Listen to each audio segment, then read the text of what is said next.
Welcome, everyone. Very excited. This is our first direct webinar to AusBiz guests. So really excited to share some more actionable advice than we can typically give on the show. I'm Joshua Barker. I'm the head of the wealth management team here at the firm, and I'm here with Mark Gardner, who heads up our investment committee. Morning, everyone. Firstly, thanks all for attending. We want to get straight into it because there's a lot of content to cover today, and we could definitely talk about stocks quite a fair bit, myself and Mark.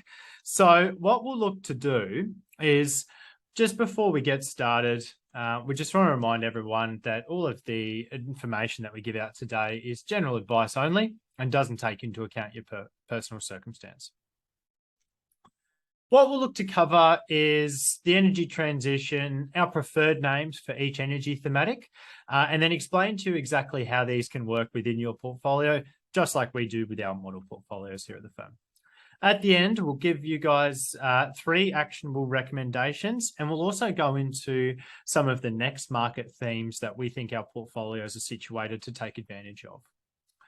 So just a little bit about Maqro to start with. We are not your typical financial services company. We try to combine a lot of technology to deliver a better service to our clients. We're on the AFR Fast Starters. There's 2 years in a row now, so we're growing quite rapidly. And our aim is to work with everyday investors and bridge the gap between institutions and retail investors. Myself, I've been here for over 5 years now. And Mark, been here for a few years. Mark, do you want to give the viewers today just a little bit more background about yourself? Yeah, I started on the futures trading floor in the mid-90s when it was still open outcry. 27 odd years experience in equities, commodities and bond derivatives, mainly specialising in bond derivatives. And, made the switch to the equity side of the business with Maqro a few years ago. Great. So we've got some of our team members here. You may recognise myself and Mark from AusBiz. In the past, we've had Conrad and Rob on there. Brodie Harold appears, I think, every second Wednesday. Yep.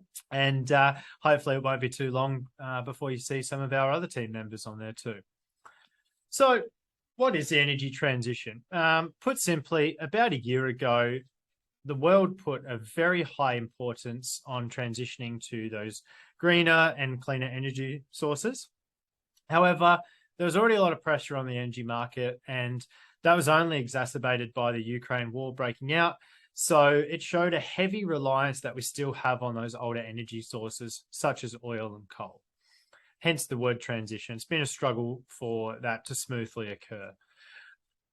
We've also got copper, which is an essential conductor in the energy transition, very much used as a building component for the infrastructure of those greener energy sources, and also just something that's heavily used at the moment.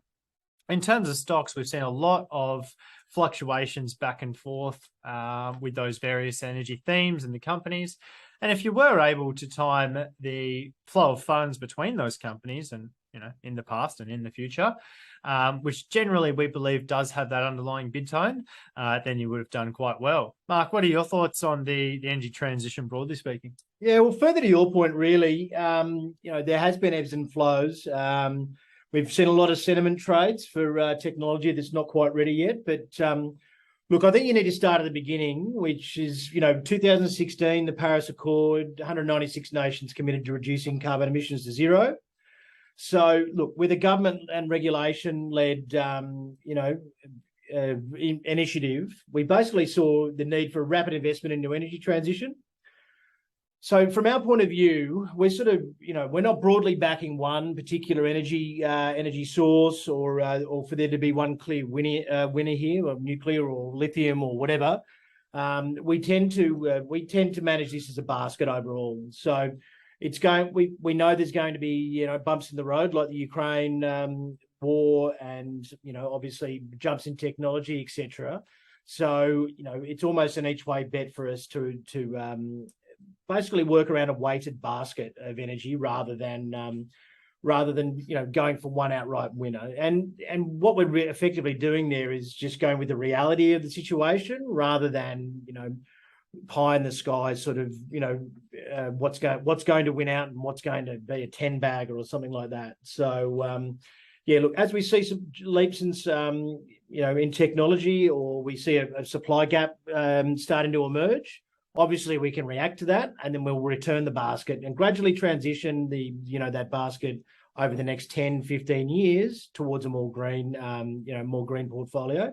But at the moment, there's a lot of things we want to happen, but they're not necessarily investable at the moment. Yeah, that's exactly it. And here at Maqro, it really works into the way that we work as well, because we use a top-down macroeconomic approach, hence our name. So our research team has already identified through their quantitative models and given us insights that based on the forward earnings, much of the energy sector is going to have that bullish sentiment. Then we filtered down into individual names, fundamentally based on our proprietary Maqro score. And in this webinar, we'll share our highest conviction positions for each energy source. So, Mark, do you want to give us a kickstart in terms of the reasons behind some of these energy picks? Yeah, look, oil obviously is one of the big ones. 67% of oil supplies used for transport. It is used a lot in your day-to-day items. Everything from plastics, lubricants, toothpaste, guitar strings. So look, it's one of those ones that there'll always be a demand for it, but it's also extraordinarily, given that the world would grind to a halt without transport these days. It's always one that's very, very sensitive to supply shocks. So you quite often have to be agile in oil, and there's been a very volatile ride for that one. So next one we've got here is coal. We've got a couple of preferred names on the side there. Look, coal everyone was calling the death of coal probably 2 years ago. But the reality of the situation was that the technology is not anywhere near being able to cope with powering the world. And when we first have to look at very common sense steps, like we need the steel to build the wind turbines, to build the new vehicles, to build the solar panels, etc., and the infrastructure for this new green transition. And coal is the only dense energy source that we can currently use to make steel until natural gas is too expensive. Hydrogen's still a pipe dream in terms of making green steel. So look, coal's going to be needed for at least the next 10 years. So, whilst it's, people might mark it as the devil, we're never going to get to that green transition, without having to make a few painful choices. So yeah, look, it will be a necessary evil. It's just a matter of what the time frame is for that. And obviously, as if there is a leap in technology, which means that we don't need to use more coal, then we have to be, pretty agile and pretty quick to get out of those names. Copper's the next one. Copper we've mined for thousands of years. It's I think it's one of the oldest materials we've ever mined, and yeah, it's used in absolutely everything we have day to day. Basically, it's the best conductor of energy available.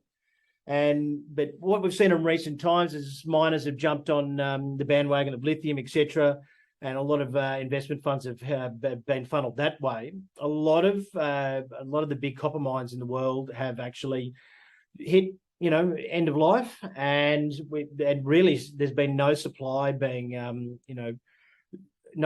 coming in to replace that. We've currently, I think as of this week, there is 4 days of global supply sitting in LME warehouses. So that's almost a record low there for copper inventories. China's obviously starting back up again. The demand is starting to really peak over there as well. There's 6 times the amount of copper used in an electric vehicle than there is, lithium, for instance. And we've got, very poor strategic supply chain risk, with 43% of it coming from South America, from 2 countries in particular, which are both going through a little bit of civil unrest at the moment. We've got Chile rewriting their constitution, and we've got Peru rioting, basically, and there's already been shutdowns of mines over there. So another one really, because it doesn't matter what energy source you want to use, you have to conduct it with copper. Uranium is probably the most sensible baseload electricity for the transition. Australia is a little bit backward in their views on this, but the rest of the world's forging ahead with it. We've seen, obviously, uranium is very dented with the Fukushima meltdowns in 2010, but even the Japanese have restarted all of those power plants.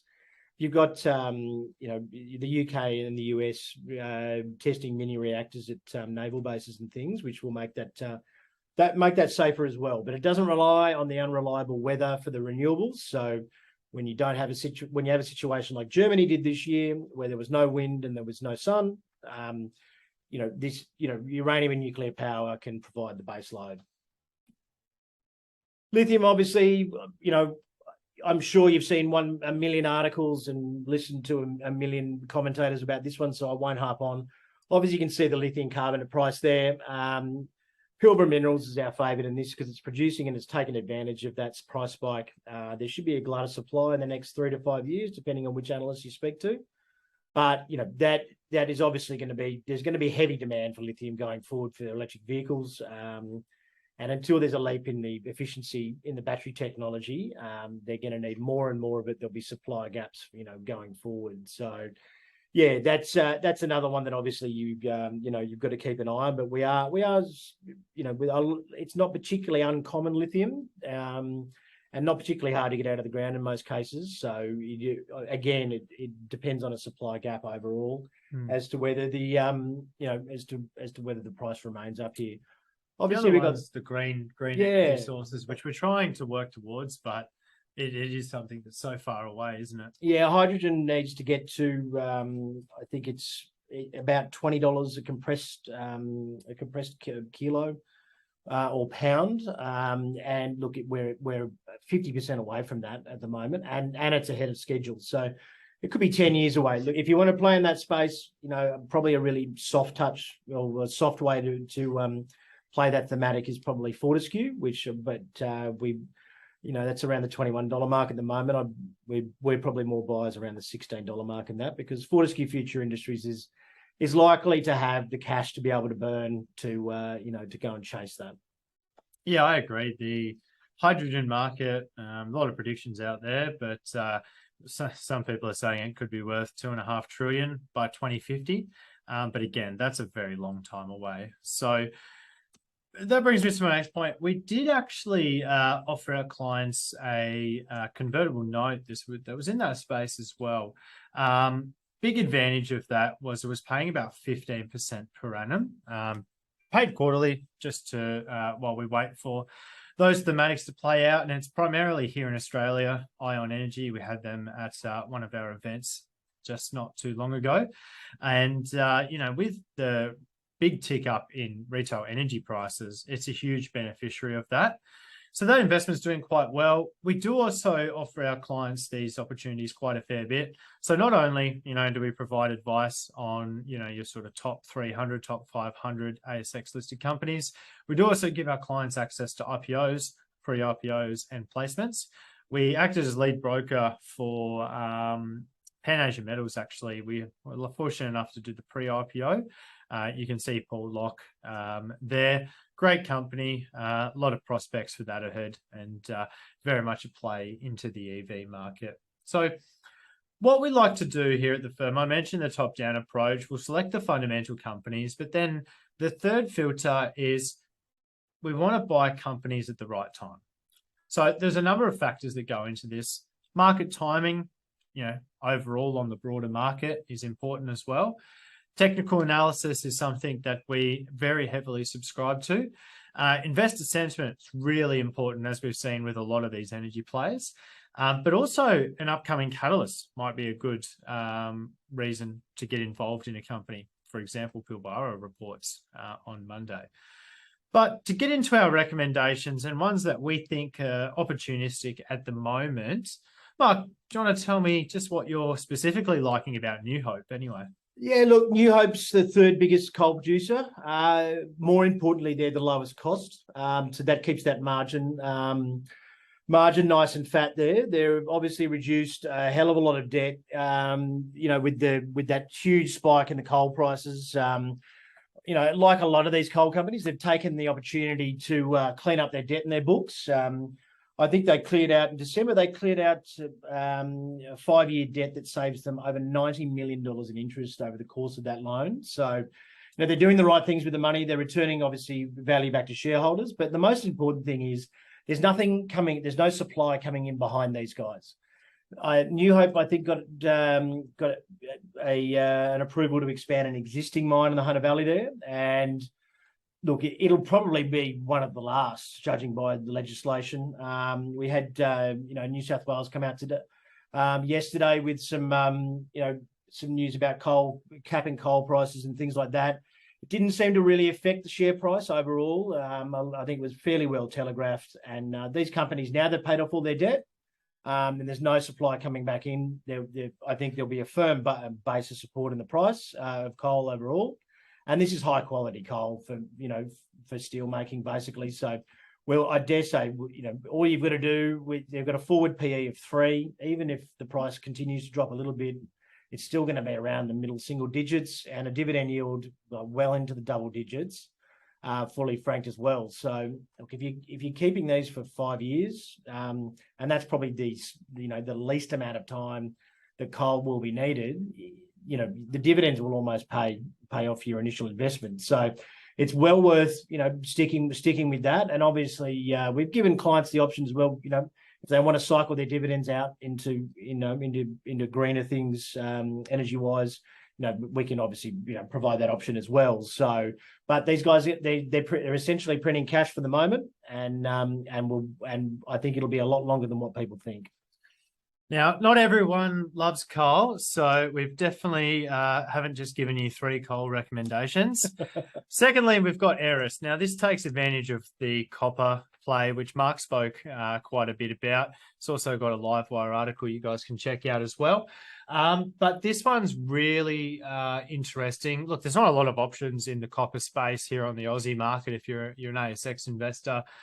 Oz Minerals is getting bought out. Sandfire's trading at its highs. But why I really like Aeris is it's a small producer. It's coming into production now, and that's going to happen in phases. They own a very large tenement in New South Wales, so a local company as well. And because they've just started mining one particular area, they've got 4 mining licenses for one for that same tenement. They've got another 7 exploration mining licenses for that same area. So they can quite easily continue to repeat their success that they've had in one area of that mine in an area that they already own. So their revenues are expected to pick up by about 74%. So I think this one is going to do quite well. You can see there it's down on the year so far, but I think that presents a really good buying opportunity. Yeah, no, absolutely. That downward movement, they had a little bit of a rocky 2022, and it wasn't the sort of year where you could disappoint the market. So they had some production halts, etc. But obviously, I think they've got almost four tenements operational at the moment, and it will only expand, as Josh said. So this stock's traded well north of $1 at certain stages. We're around the 70-cent mark at the moment, and look, and that's with copper. I mean, copper's recovered out of its lows, but if there's any sort of copper price squeeze because of a supply gap, because these guys are a little bit high cost producer, they're going to benefit massively because they're going to have super high margins. Next one's Triple O, which we've used quite a fair bit. I remember buying this firstly after oil prices went negative during COVID, which was an interesting time. It's an ETF that tracks the futures for oil, and it's something that we used quite a fair bit when the Ukraine crisis broke out. Mark, why are we liking Triple O specifically? This specific trade realistically it's the cheapest option out of, if you want to be long oil, the underlying commodity in relation to the stocks that produce oil has diverged roughly around about 50% in the last 6 months. Those divergences don't last for very long either. So our favourite name would be Woodside. Either Woodside will come back to the oil price, or the oil price will catch up with Woodside. But when these divergences happen, it's obviously fairly key to pick the one with a better risk reward. And at the moment, I can see Woodside. If oil was to fall further, Woodside would crater and follow it down very quickly. I think probably the more likely scenario is that they meet in the middle, but I don't really see too much downside risk in the oil price. So just being long the underlying at the moment is the cheapest option. And that's really, look, we you can see that spike back there last year. We utilised that this ETF to buy oil into Ukraine, and we're out fairly swiftly. So sometimes it'd be used as a hedge, but as it stands at the moment, we seem to have found a real base, and OPEC Plus is every time it pops its head below that $80 mark, they seem to constrain supplies. So we probably found the base in terms of that, and I would dare say we would switch back to Woodside. I would imagine, as the divergence comes back to normal correlation. Great. So I think just to give you guys an overview as to how we work, and I think the most important takeaway from this webinar will be that the energy transition, as great as it is, it's just one part of our portfolio. So we want to use our top-down approach to identify the best sectors and create the optimal portfolios for that time in the market. And how that works for our clients is we give them a call, we discuss the opportunities, and then we execute for them. But wanted to just give you a bit of an idea as to how a professional working with a professional would be. So we operate model portfolios, and all of our clients get a call when any change is made to that. And I think the energy basket incorporate into our model portfolios. So, whilst we may only we have a basket, a few of those will be in at any one time. That's just one of the key plays. So, I think it's really important to reiterate that you want to have a well-diversified portfolio, and, you want to have something that is going to fare in any market, whether this energy play is still a really strong theme this year, or whether it's other themes that potentially go a lot better. Mark, what do you think your clients really appreciate about our model portfolios and our systems that we have here anyway?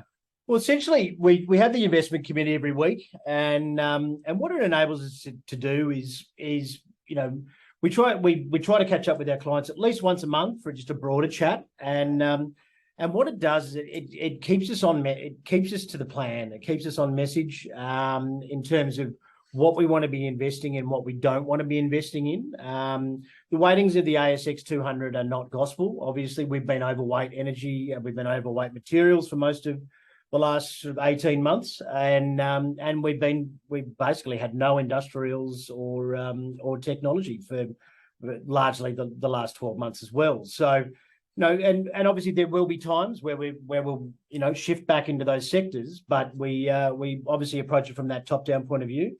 But having that model portfolio as a base gives us the ability to discuss the broader strategy with the client. And then, obviously when we call up with the trade ideas, we're not calling up with a tech idea as we discussed, we're not really interested in tech at the moment. So you're not going to feel ambushed by the idea. We'll have likely already discussed it, and essentially it'll be more just we discuss this, tick a box, and then away we go, because we're well planned.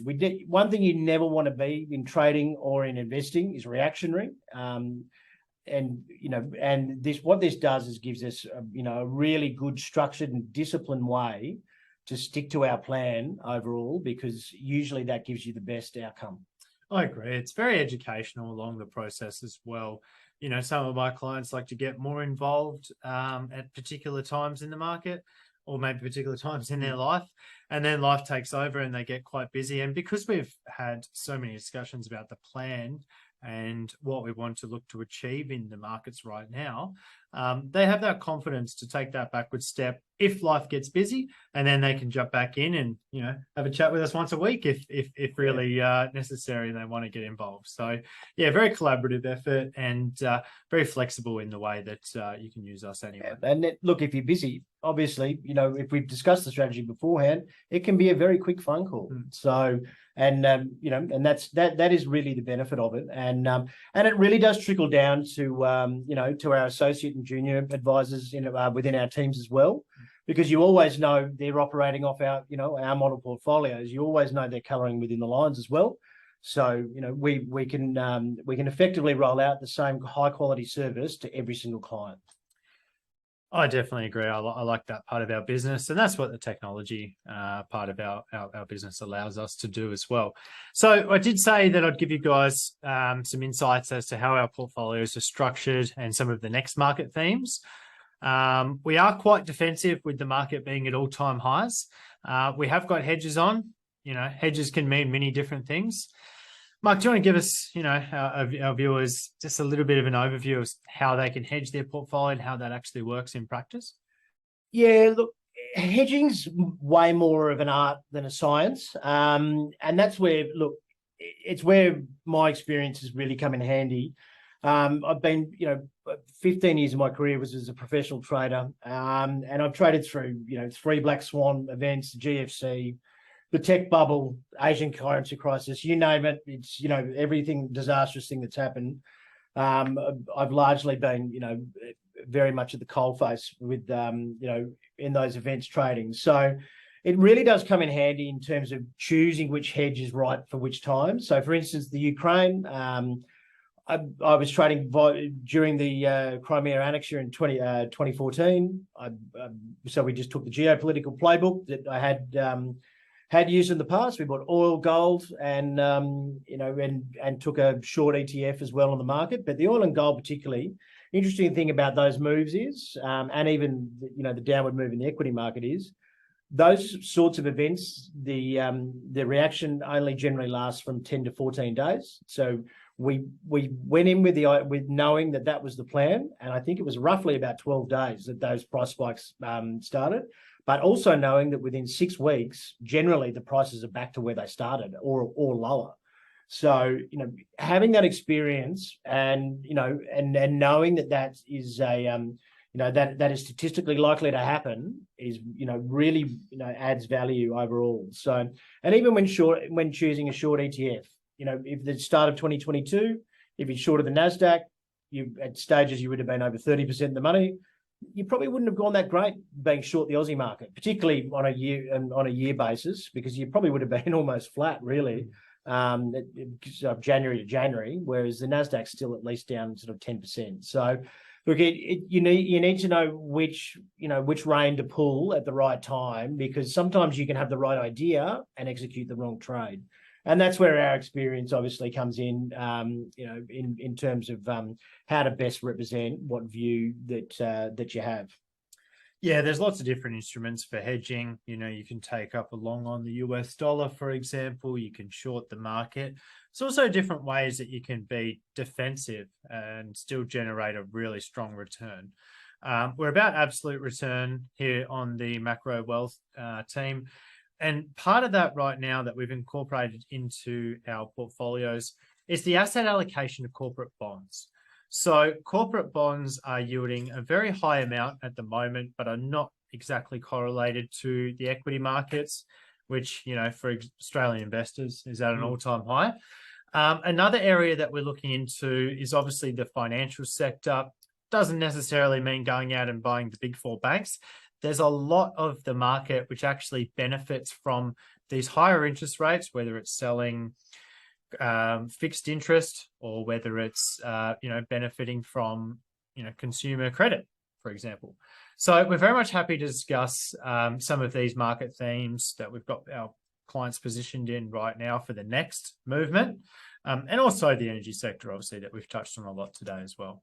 Yeah, look, we've really just adapted to the conditions. The first time in 15 years you've been able to be paid to sit on the sidelines, and in a diversified US corporate bond ETF with 1,000 corporate bond, different corporate bonds in there. So, when we're sitting here at record highs and we've had a great December, January, like we've had for clients this year, the way we see it is, why push the envelope when we can get paid, double the yield of Telstra to sit on the sidelines. That's it. So we did have a lot of registrants for this webinar in particular, maybe it's one of the times with the uncertainty. So we'll endeavour to get to everyone as soon as our team can. If there's anything time urgent, feel free to give our office a call. If you're anywhere near our Sydney or Brisbane branch, always feel free to organise a time to come in. We love meeting our clients face-to-face. We often host events at these 2 locations as well, so we'd be happy to share those with you too. We'll give you guys access to our wealth model portfolio. We'll give you guys access to our research portal. And just for AusBiz viewers, we're happy to conduct a complimentary holdings analysis, which is basically where we can look at your holdings, look at your companies, super important during reporting season, and let you know exactly how you can incorporate elements of the wealth model portfolio that we run into your own portfolio. Kind of like the call, but just for you. Exactly, your personalized call. And we'll also have 2 corporate transactions, so IPOs that we'll be looking to go live on very soon. Keep an eye out for those. We're happy to share those with you too. Yeah, look, thanks for joining us today. We hope you've enjoyed our first webinar, and we hope you continue to watch us on AusBiz. And we'll speak to you soon. All the best through reporting season. Thank you.